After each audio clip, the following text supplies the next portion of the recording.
What is the National Social Register and how is it developed? The National Social Register is a database of poor and vulnerable households in Nigeria, built by states through their Ministries of Planning with technical facilitation from the National Social Safety Nets Coordinating Office, NASCO, and support of the World Bank.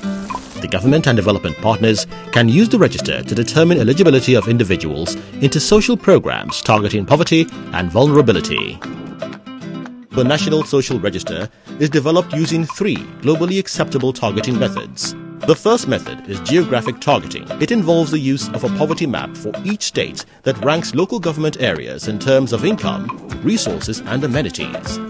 NASCO signs a Memorandum of Understanding with participating states and agrees on the local government areas to start the registration process, ensuring that the poor and vulnerable from the poorest local government areas are captured first as a priority. Each state government sets up a state operations coordinating unit, then recruits and trains community-based targeting teams and enumerators at the local government level. The second stage in building the register is community-based targeting. This inclusive method allows community members to define what poverty means to them and identify the poorest amongst them. The process begins with pre-sensitization visits by community-based targeting teams to community leaders to inform them of the government's plan to build a register of the poor. It is followed by community sensitization, mobilization, and engagement. During community engagement, separate focus group discussions are held for men, women, youths, and, where applicable, minority groups. Each group produces a list of households that they consider extremely poor in their community. Afterwards, all groups agree on a harmonized list.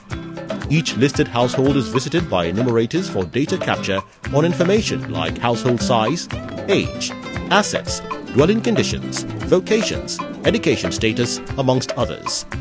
The data is then uploaded into the State Social Register and, upon validation by NASCO, accepted into the National Social Register. The last targeting method is the proxy means test. It is a system for grouping households that are already in the register from the poor to the poorest, based on different economic, asset, and social parameters for targeted interventions. Beneficiaries of the federal government's conditional cash transfer emerge through this ranking method. Organizations that implement programs in agriculture, health, education, and livelihoods for vulnerable populations can apply to mine from the National Social Register for targeted interventions. Programs delivered through the National Social Register are guaranteed to reach deserving beneficiaries.